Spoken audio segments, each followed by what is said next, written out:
God, it says, behold, I will open the windows of heaven and I will pour out a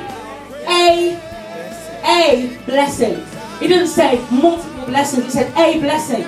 That means the Lord has enough blessings, and in that one blessing that He opens the window of heaven for you, it is enough to set you up for the rest of your life. Right. In fact, after He's blessed you the first time, you don't need another blessing. Because when you walk in alignment to the Word of God and to the will of God, and the blessing comes down, you may experience something bad, Sister Val, as you go along. But guess what? It's still the same blessing that's going to manifest and cause you to be the woman of God that He's called you to be. You still will overtake them all. Right.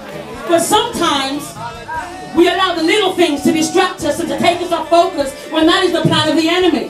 Whether it be big or small, God is still a great God. There's no other God beside Him, before Him, after Him. And today I want to challenge you to say that this word is real. Coming to church on a Sunday is not a vain repetition for me. Coming to church on a Sunday is when I come to congregate with my brethren, for us to get a corporate word and a corporate praise, and to get something new, something fresh. I actually come here because I believe when you come in here broken, you're going to leave here healed. Yeah. If you come in here and you need deliverance, you're going to leave here delivered. Right. Listen, I don't like preaching, I don't like standing up here, I don't like speaking, but this is one thing that the Lord has spoken to me about. I cried like a baby when I found out I had to speak to you today. I had people calling me, oh, the Lord's going to use you, you're going to learn. I had Sister Julie pinging me with smiley faces. And I'm like, why are you smiling? Why are you laughing? This is not funny. But listen, I would rather be in the will of God for my life than in a permissive world that man tries to distract me to. Because what God will do is He will turn your situation around so that you can be delivered. And that your testimony will deliver over here. And your testimony over here will deliver over here. But what we do is we hide our circumstance and our process. So listen, you see me as a finished product, and then the enemy says to you, yeah, you think you can be where she is.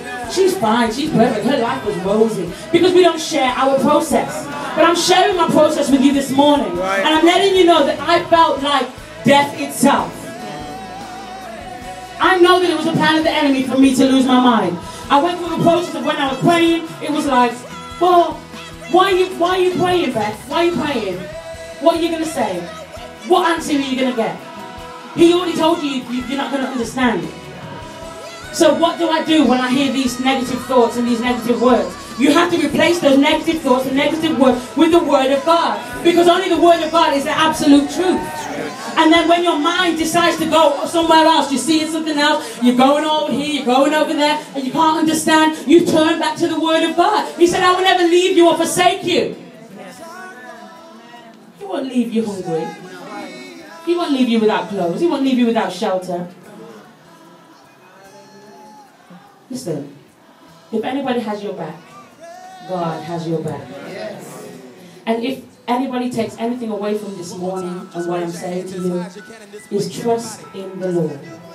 Trust in the Lord. When you feel like your praise isn't enough, trust Him. And don't forget to deposit your praise. Because God is received those praise. He sees your tears. He sees your worries. He sees your doubts. He sees your failures. And sometimes, listen, you think you're a failure. You are not a failure. You go through things and bad things happen. And you know, my dad always says that failure is a... Failure is an event. It is not a person. So guess what? Have as many failures as you need to have to get to where you need to get to. But don't give up. Don't stop. Don't stop.